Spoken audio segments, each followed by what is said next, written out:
What is the largest ever recorded movement of the arch? Well, again, that's not something we really record, so I don't know. But like I said in my last answer, it can sway up to 18 inches. So we know that's how much it can sway. Can visitors ever feel the arch move? Yeah, you can.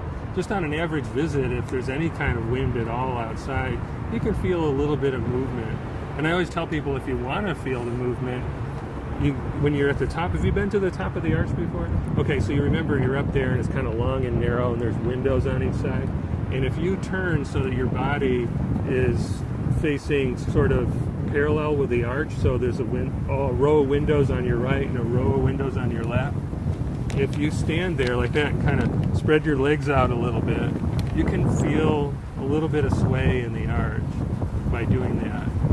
Even if it's just a kind of a mild wind like we have where we're standing right now, you can feel just a little bit of sway, I think. Who does the safety inspections for the arch?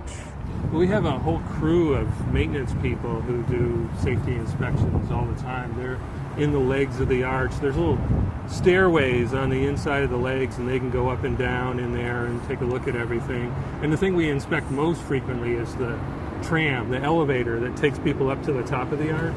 So every day they inspect that. They look it all over before the visitors come and make sure everything is exactly the way it's supposed to be.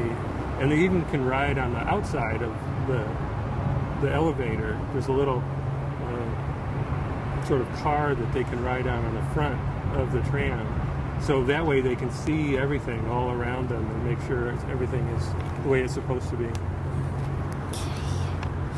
How often do they do the safety inspections of the arch? Well, with the tram, they do them every single day, every morning.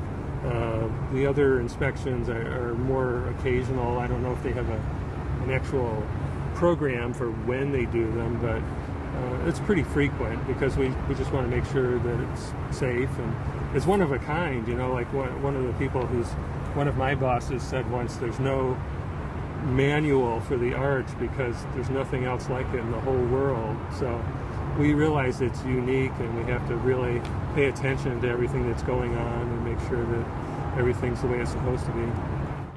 How do they tell if the arch is safe? Well, I think, just looking for any changes or differences and things that are going on with the arch. Recently, we did a study on the metal on the outside of the arch because people noticed that there was kind of a stain on the outside of the arch, and they were saying, well, that looks like rust. Could it be that the arch is rusting?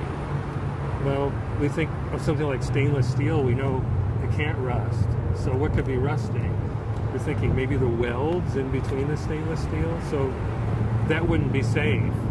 So we actually had people investigate the entire structure of the arch inside and out to make sure it was completely safe.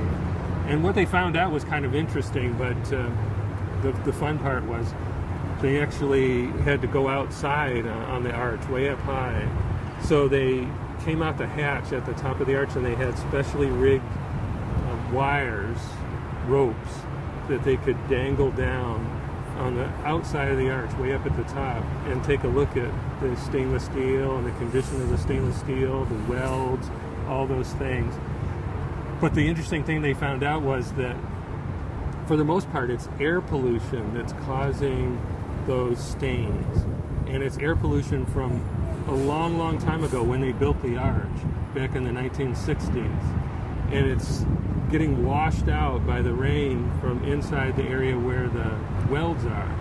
So it's not rust at all. It's just all kinds of particulate and like dirt and dust and things that were put in there along with air pollution. I guess the interesting thing to us today is they say that the air quality is so much better today that the air pollution that caused that back in the 60s wouldn't be the same at all today. So I guess that's a good thing. If they built the arch today, we probably wouldn't have stains on it 50 years later.